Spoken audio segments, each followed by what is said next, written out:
सो दोस्तों स्वागत है आपके मेरे चैनल पर दोस्तों, जहाँ पे वापस मैं आपके लिए आज एक और नए वीडियो लेके आ चुका हूँ। जहाँ पे अभी रिसेंटली ना हमारे पास बहुत सारे ट्रेलर आए थे, तो मैंने अभी ना दो ट्रेलर्स को पकड़ा जो लिटरली आपको बहुत ज़्यादा अच्छे आपको लग सकते हैं।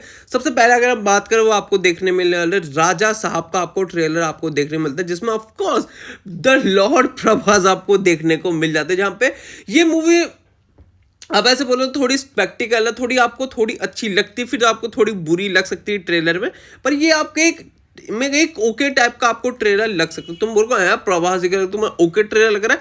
देखो कुछ ऐसा है ना कि अब प्रभास की जो लास्ट कुछ काम रहे हैं ना, वो उतने ज्यादा प्रॉमिसिंग नहीं रहे हैं आपको, मतलब वो विश्वास नहीं कि मतलब क्या ये वो अब कर पाएगा, उसको क्या ये सही से कर भी पाएगा या नहीं कर पाएगा। टोटली सारी चीजें यही होती है, ठीक है। तो अगर मेन बात करते हैं, पूरे ट्रेलर की बात करते हैं, ठीक है। तो स्टार्टिंग में होती है कि ना प्रभास जब खड़ा होता है, पहले तो आपको बता दूं कि एक हॉरर कॉमेडी जॉनर में आती है पूरी, और प्रभास पहली बार ऐसी कोई मूवी कर रहा है। हाँ, हॉरर कॉमेडी में पहली बार कर रहा है, मतलब कॉमेडी भी उसने कर रखी है, पर हॉरर कॉमेडी को पहली बार कर रहा है। क्योंकि ऑफ कोर्स आपको पता ही है कि किस वजह से हो रही है, क्योंकि मैजिक यूनिवर्स के इतने ज्यादा सक्सेस की वजह अब हर कोई स्टूडियो ऑफ कोर्स ऐसी हॉरर कॉमेडी बनाना चाहता है, और उसी को रेटेड आपको देखने मिलती है राजा साहब नाम से। अब हम बात करें ट्रेलर की, ट्रेलर में मतलब क्या दिखाया जाता है कि प्रभास एक फ्लोर पर खड़ा, और आई थिंक से कोई ना महल टाइप का लग रहा है। फिर उसी के उसमें क्या है कि वो एक महल के अंदर है, और वहीं पर जो रेत है, रेत उसकी पैरों की तरफ आ रही है। जो चीज वो मुझे बहुत ज्यादा अच्छी लगी, मतलब ये कुछ आपको लग सकता है कुछ पावर टाइप हो रही है, कोई कुछ पे कंट्रोल करने जाता है, ऐसी कोई चीज आपको देखने को मिल रही है।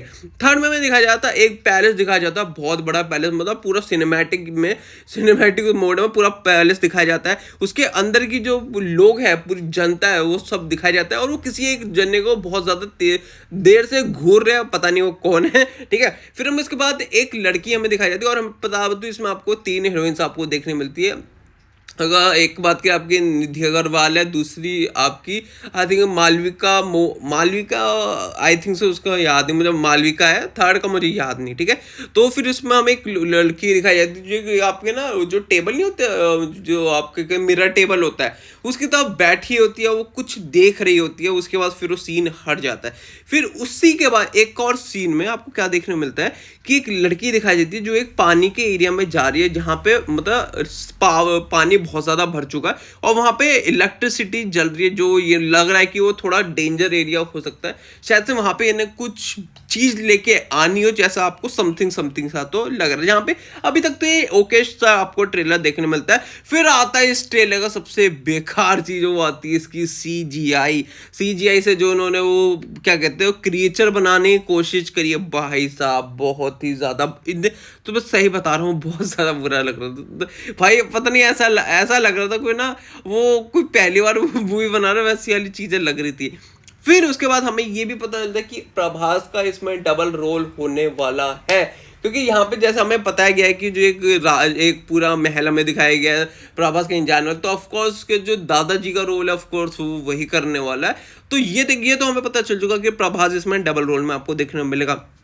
देन आपको पता ही मतलब इसमें ऑफकोर्स इसमें तीन हीरोइन है, तो ऑफकोर्स भाई का मतलब रोमांस साथ चलेगा भाई, तीनों के साथ बराबरी। देखो कोई वो डिस्ट्रीब्यूशन है नहीं, इक्वालिटी रखनी है, सबके साथ रखनी है, ठीक है।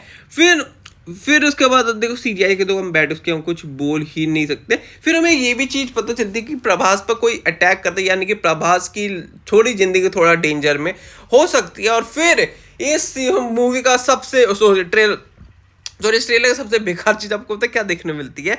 वो बेकार चीज आपको देखने मिलती है भाई साहब संजय दत्त का इंट्रो।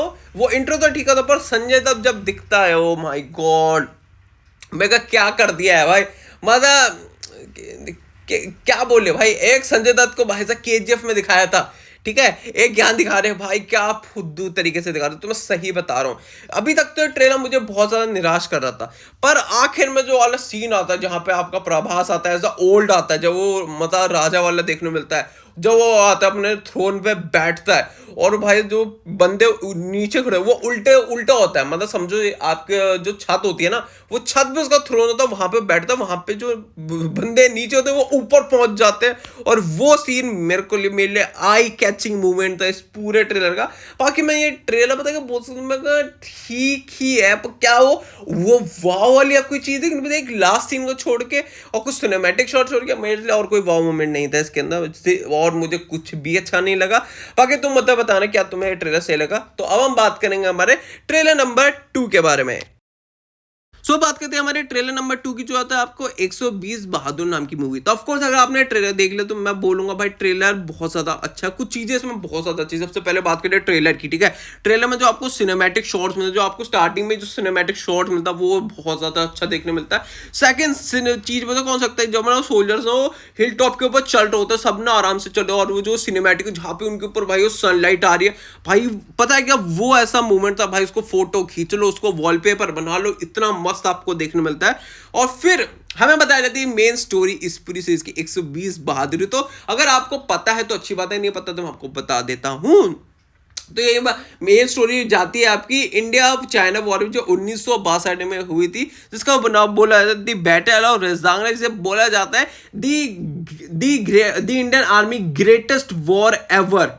क्योंकि इस लड़ाई कुछ ऐसी इस तरीके से हुई जिसका आप सोच भी नहीं सकते, जहां पे हमारे कितने सोल्जर होते हैं, सिर्फ 120 सोल्जर होते हैं, और उनके खिलाफ में चाइनीज ट्रूप्स कितने होती है, 3000 होती है, जहां पे उनपे वेपन्स हमसे ज्यादा अच्छे होते हैं हर चीज में। मतलब गन्स होंगी, वो बॉम्ब्स होंगे, वो मोर्टार होंगे, मतलब हर चीज में, ये रॉकेट हो, हर चीज वो हमसे बेहतर, क्योंकि ऑफकोर्स वो चाइना है भाई, तो उनके पास अच्छे अच्छे वेपन्स होते हैं, क्योंकि हमारे पास उतने खास वेपन होते भी नहीं थे, क्योंकि उस टाइम तक हम उतने एडवांस थे भी नहीं, क्योंकि 1962 की बात करी जा रही है। पर हम तब भी उनसे कुछ कम नहीं होते, जहां पे हमें फैक्ट्स में ये भी बताया जाता है कि हम 120 सोल्जर होते हैं, चाइनीज के 3000 सोल्जर होते हैं, पर हम 1300 को तो भाई खत्म कर देते हैं। अब तुम्हें सोच लो भाई हमारे पास कितना था, मतलब 120 होकर 1300 को उनको खत्म करते हैं, तो बहुत बड़ी बात है। और ये बहुत कोल्ड वेदर था, अगर आप वो ध्यान रखोगे ना, ये बहुत, क्योंकि ये जो एरिया होता है लद्दाख की तरफ को है। तो मेनली फाइट होती क्यों है, क्योंकि इसमें हमें दिखाया जाता है कि ना हमारे जो इंडियन आर्मी के तो 2 माउंटेन पीक्स होते हैं, जो उनके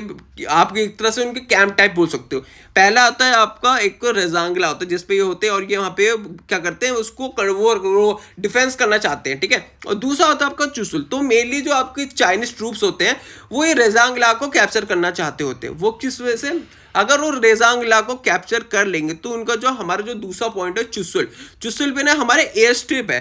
अब तुम बोलोगे एयर स्ट्रिप क्या है वहां पे, तो मेनली एयर स्ट्रिप ये है कि वहीं से हमारे वेपन्स आते हैं, वहीं से हमारे जो सोल्जर्स है जिनको हम रिकवरी के लिए बुला सकते हैं, ठीक है, या बैकअप के लिए बुला सकते हैं, वो वहीं से आते हैं। तो अगर इन्होंने रेजांगला को ही कैप्चर करे तो चुसुल को भी बहुत अच्छे तरीके से कैप्चर कर लेंगे और डिस्ट्रॉय करके, और फिर हमारे लिए वो पूरा सेक्टर चाइनीज ट्रूप्स का हो सकता है। तो मेनली ये इनको पूरा कंट्रोल करना चाहते हैं। तो मेनली आखिरी में जो 120 सोल्जर्स है ना, उन्हें इन सबको रोकना है, हर किसी भी तरीके से उनको रोकना है और उसको कैप्चर होने से रोकना है, जहां पे मेन पूरी फाइट इसमें ये ही रहती है। और ये देख के भाई पता क्या, मैं सुन के इतना मजा, मैं कहा अगर ये आई और जब देखेंगे भाई ये और ज्यादा आपको अच्छी लग सकती है, सीरियसली बोला और ज्यादा अच्छी आपको लग सकती है। मेनली अगर ये मूवी काम कर गई, अगर ये चल गई, तो ये शेरशाह के बाद आपको फिर ये मूवी आपको अच्छी लग सकती है, सीरियसली बोल रहा हूँ, इसमें आपको अच्छी तो ये आपको डेफिनेटली लगेगी। पर फिर मुझे ना एक चीज के ऊपर फैक्ट और ये पता चला, जब ये वॉर हो जाती है इनमें से, जब कोई 5 सोल्जर बच जाते हैं और वो अपने सीनियर्स को बताते हैं, तो लिटरली वो इनको मजाक बनाते, कहते हैं कि तुम झूठ बोल रहे हो, कि तो ऐसा कुछ हुआ ही नहीं होगा, तुम भाग गए, सारी चीजें करते हैं, मतलब एक तरह से उन्हें देशद्रोही बोल दिया जाता है इतना। पर 1963 में जब एक बार ना फिर कोई इंडियन सोल्जर उसी जगह पे जाते हैं, ठीक है, और वहां पे जब उनकी बॉडीज आपको देखने में, तब उन्हें पता चलता है नहीं वो सच बोल रहे थे, वो बिल्कुल भी गलत बोल नहीं रहे थे, और फिर सारी चीज का खुलासा हो जाता है।